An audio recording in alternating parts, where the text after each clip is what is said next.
জানিয়ে দেব এই মুহূর্তে হাতে পাওয়া গুরুত্বপূর্ণ সব আপডেট আন্তর্জাতিক সংবাদ। প্রথমেই জানিয়ে দেব ইহুদিদের অহংকার ধুলোয় মিশিয়ে দিল খামেনির ইস্পাহাত কঠিন ইমান। এরপর থাকছে ইরানের হাতে 10 পারমাণবিক বোমা, এই জন্যই এত চিন্তা নেতানিয়াহুর। আরও জানিয়ে দেব ইরানের ব্যালিস্টিক ক্ষেপণাস্ত্র সরাসরি গিয়ে পড়বে ওয়াশিংটনে। এবং সর্বশেষ থাকছে রওনা দিয়েছে মার্কিন যুদ্ধজাহাজ, পাল্টা প্রস্তুতি ভেনেজুয়েলার। এতক্ষণ শুনছিলেন সংবাদ শিরোনাম, এখন বিস্তারিত। তবে তার আগে অনুরোধ থাকবে এই ভিডিওটিতে একটি লাইক এবং কমেন্ট করে জানিয়ে দিন কোন জেলা থেকে বা কোথা থেকে আপনি আমাদের এই ভিডিওটি দেখছেন এবং শুনছেন। ইরানের হাতে 10 পারমাণবিক বোমা, এজন্যই এত চিন্তা নেতানিয়াহুর। এক চাঞ্চল্যকর তথ্য ফাঁস করেছে জাতিসংঘের পারমাণবিক পর্যবেক্ষণ সংস্থা আইএসএ। সংস্থাটি বলছে ইরানের হাতে রয়েছে 409 কেজি উচ্চমাত্রার সমৃদ্ধ ইউরেনিয়াম, যা থেকে গড়ে 10টি পারমাণবিক বোমা বানানো সম্ভব। কিন্তু সেই ভয়ঙ্কর ইউরেনিয়াম এখন কোথায়, কাকে দেওয়া হয়েছে দায়িত্ব? অথবা আরো ভয়ঙ্কর প্রশ্ন, তা কি ইতোমধ্যেই কোনো গোপন আস্তানায় রূপ নিচ্ছে ধ্বংসের অস্ত্রে? এমন প্রশ্নের উত্তর নেই স্বয়ং সংস্থাটির কাছে। আইএ এর মহাপরিচালক রাফেল মারিয়ানো গ্রেসি বুধবার জানিয়েছেন, ইরানের এই ইউরেনিয়াম মজুদের বর্তমান অবস্থান তাদের জানা নেই। আমি এখন আর নিশ্চিত নই, বললেন তিনি, কারণ ইসরায়েল ধারাবাহিক বিমান হামলার জেরে পরিদর্শন কার্যক্রম বন্ধ রয়েছে। অর্থাৎ গুঞ্জন শুরু হয়ে গেছে ইরান পেয়ে গেছে সেই গুপ্তধনের দেখা। সূত্র বলছে এই ইউরেনিয়াম মজুদ ছিল ইরানের ইস্পাহান শহরের ভূগর্ভস্থ স্থাপনায়। আইএ এর অনুমোদিত সিলমোহরের মধ্যে সুরক্ষিত থাকার কথা ছিল এই পরমাণু উপাদান। কিন্তু সম্প্রতি ইসরায়েলি হামলায় ইস্পাহান অঞ্চলের একাধিক স্থাপনা আংশিক বা পুরোপুরি ধ্বংস হয়ে গেছে। গ্রেসি বলেন, ইস্পাহান কয়েকবার আঘাতপ্রাপ্ত হয়েছে, কিছু ভবন ক্ষতিগ্রস্ত। এই হামলার আগে আইএ প্রতিদিনই একাধিকবার ইরানের পারমাণবিক স্থাপনায় নজরদারি করত। কিন্তু এখন কোনো পরিদর্শন নেই, কোনো নিশ্চয়তা নেই, কেবল এক গভীর অনিশ্চয়তা। আর তাতে চিন্তার ভাঁজ নেতানিয়াহুর কপালে।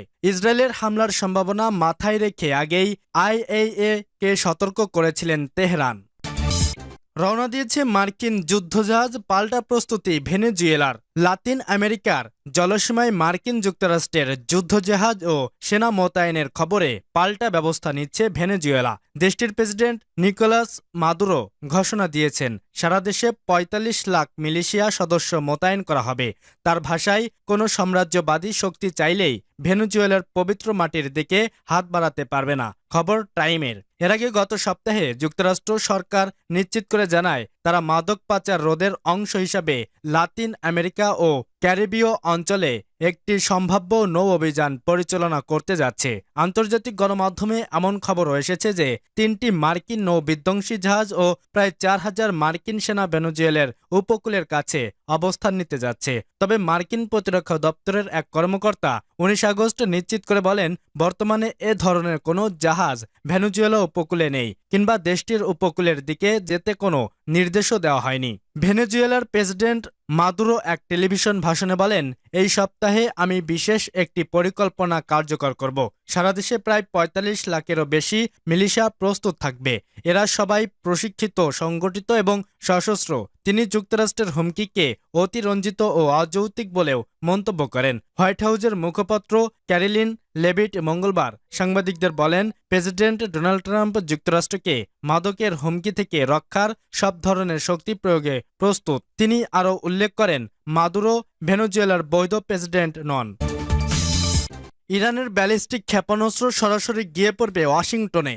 সম্প্রতি ইরানি এক নেতা হুমকি দিয়েছেন, এবার আর ইসরায়েল নয়, তাদের মিসাইলের সরাসরি আঘাত আনবে আমেরিকার রাজধানী ওয়াশিংটনে। এরপরে শুরু হয় নতুন গুঞ্জন। ইরানে ক্ষেপণাস্ত্র প্রযুক্তি এক সময় ছিল শুধুই আঞ্চলিক প্রতিরক্ষার জন্য। তবে আজ বিশ্ব রাজনীতির মানচিত্রে বদলে যাচ্ছে সবকিছু। সে বাস্তবতার আড়ালে আবজালে জন্ম নিচ্ছে নতুন নতুন কাহিনী, যা আন্তর্জাতিক অঙ্গনে আলোচনা কেন্দ্রবিন্দু। সে রহস্যময় জিনিসের নাম খরম শট 5। ঘটনা শুরু কয়েকদিন আগে ইন্টারনেটে ছড়িয়ে পড়া একটি ভিডিও, যেখানে একটি বিশাল ক্ষেপণাস্ত্র আকাশে উঠেছে।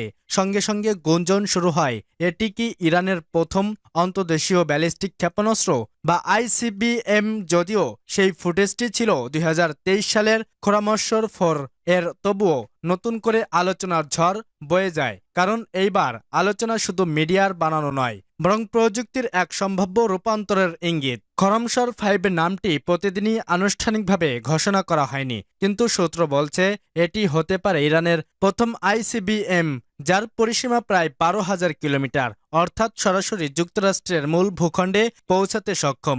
এটি শুধু দূরত্বে নয়, বরং গতিতেও নজর কাড়ে। এর গতিবেগ বলা হচ্ছে মার্ক 16, অর্থাৎ ঘন্টায় প্রায় 20,000 কিলোমিটার গতিতে ছুটতে পারে। এ ধরনের গতি শুধুমাত্র উন্নত দেশগুলোর হাইপারসনিক অস্ত্রের ক্ষেত্রেই দেখা যায়। ইহুদিদের অহংকার ধুলোয় মিশিয়ে দিল খামেনির ইস্পাহাত কঠিন ইমান। ইসরায়েল ও মধ্যপ্রাচ্য মার্কিন ঘাঁটিতে সফল অভিযান চালিয়ে বিশ্বজুড়ে প্রশংসায় ভাসছে খামেনি সরকার। ইরান আবারও প্রমাণ করল তারা বীরের জাতি।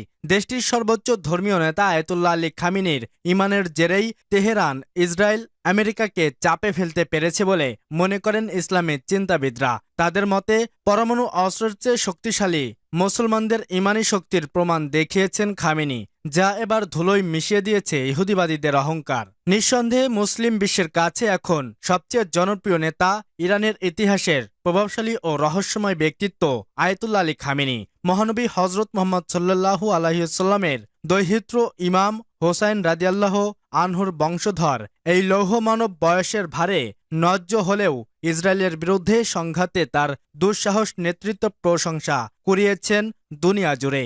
সম্প্রতি ইসরায়েলের আকস্মিক বিমান হামলায় ইরানের সমন্বিত চৌকি সামরিক বাহিনীর শীর্ষ কয়েকজন নেতাকে হারিয়েছেন তিনি, কিন্তু এতে বিন্দুমাত্র টলেননি 86 বছর বয়সী এই শিয়া নেতা। সন্ত্রাসী ইহুদিদের খতম করতে আল্লাহর গায়েবী সাহায্যই যথেষ্ট বলে মনে করেন ইরানের অবিসাংবাদিত এই নেতা।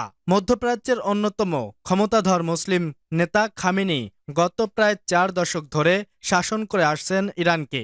নিজ দেশের সার্বভৌমত্বের ওপর আঘাত এবং মুসলিমদের ওপর ইসরায়েলি নৃশংসতার বিরুদ্ধে এবার জ্বলে উঠেছেন বারুদের মতো। গাজায় ফিলিস্তিনিদের ওপর নৃশংসতার পরও নির্বাক বিশ্বকে দেখিয়েছেন ইরানের বীরত্ব। ইহুদিদের স্মরণ করিয়ে দিয়েছেন মুসলমানদের বীরত্ব গাথা অতীত ইতিহাসকে।